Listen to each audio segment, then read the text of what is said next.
petit jaunet, mais du début à la fin, quoi. Pour bien comprendre, les influenceurs issus de la télé-réalité sont des panneaux publicitaires vivants.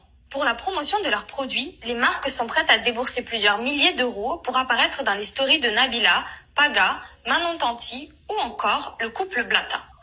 Marc Blatta, c'est un influenceur français qui vit à Dubaï, ancien candidat de la télé-réalité qui diffuse informations et rumeurs sur ce milieu, mais aussi sur le rap ou encore sur le foot. Nadira Blatta est sa femme, elle est surnommée Nadé et depuis peu, elle s'est lancée dans l'immobilier de luxe à Dubaï.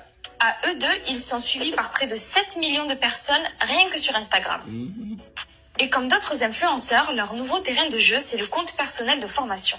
Pour rappel, le CPF est un compte sur lequel tous les salariés reçoivent une somme chaque année pour financer des formations professionnelles.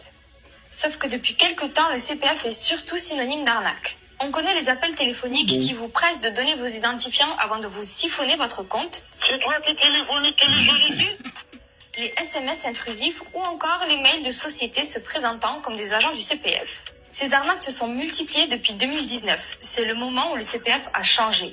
Désormais, il n'est plus crédité en heures, mais en euros. Tracfin, le service de renseignement du ministère de l'économie, estime que l'arnaque au CPF pourrait avoir coûté jusqu'à 43 millions d'euros rien que l'année dernière, et ça, c'est un record.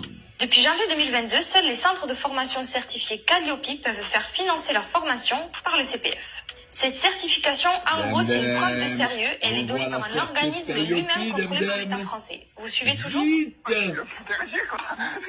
Dans cette histoire, les influenceurs comme Marc Blatta sont les intermédiaires entre les sociétés qui proposent des formations et les gens qui souhaiteraient être formés. Parfois, ils font la promotion de formations légitimes, mais en utilisant des termes interdits. J'ai une formation pour vous qui est totalement 100% gratuite. C'est 100% gratuit. Et dire ça, c'est pas réglementaire. Mais parfois, il y a plus grave. Il leur arrive de faire la promotion de formations pour le moins douteuses. À Mediapart, le centre de formation sur lequel nous avons enquêté s'appelle Rise Immersion. Rise